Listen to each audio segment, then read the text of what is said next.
So, on the theme of the UK being completely authoritarian and controlled by a Zionist regime, Palestine Action, an anti-war group which has killed no one and physically, as far as I know, they physically harmed no one, was proscribed by Prime Minister Keir Starmer's administration as a terrorist group. Now, let's just say you support law and order and you are a British Tory and you don't like Palestine and you don't like the fact that these young people are running up and destroying public property, even though that property happens to be warplanes that are being used to support a genocide or factories from a foreign apartheid state's state-owned weapons firm, Elbit. Let's just say you're one of these law and order people. Why can't British law that's already on the books cover what they do? Apparently, it wasn't enough. And obviously, the Israeli government was demanding a terrorism prescription, a terrorism listing, which is what Starmer proceeded to do. Basically, one of the biggest abuses of terrorism law.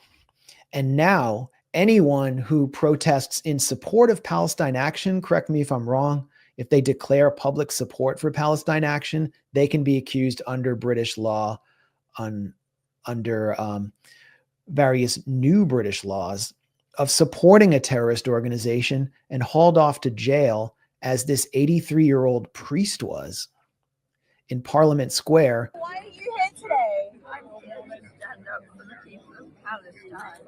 This is a terrorist, according to the Keir Starmer administration. You did. Don't touch him. We are losing our civil liberties. You make us proud, auntie. We are losing our civil liberties, she said. You are a hero. You, not so much.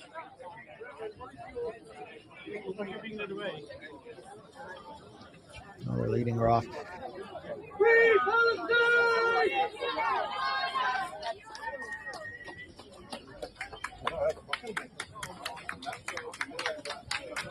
Numerous protesters were arrested for declaring their support for Palestine Action for speech crimes. I guess that would be First Amendment protected activity in the US, but they don't have a First Amendment in the UK. They have a National Security Act, which forbids it.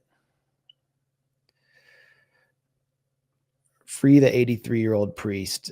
29 people in total were arrested at that protest simply for stating their support for Palestine Action.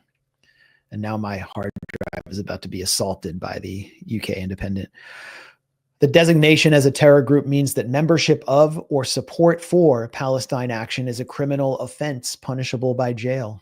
Here's another person being hauled off.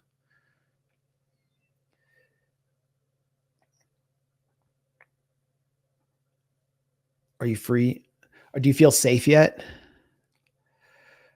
I don't know if there's much to add there, except that Roger Waters is now being accused of supporting terrorism by Zionists in the UK because he has issued a public call to support Palestine Action and has called this our Spartacus moment. As Roger Waters announces support for Palestine Action, Israel lobby groups are calling for the prosecution of Waters over his stance. I mean, it's just cartoonish levels of censorship and criminalization taking place in the UK. In Germany as well. I mean, take a look at any protest against the genocide in Germany, and you're going to see people being violently hauled off simply for unfurling signs of protest. So the Western liberal democratic order is being discredited before our eyes. Aaron, you spoke in the UK twice in the last year. Am I right? Yeah. I haven't. One more anecdote about Palestine Action.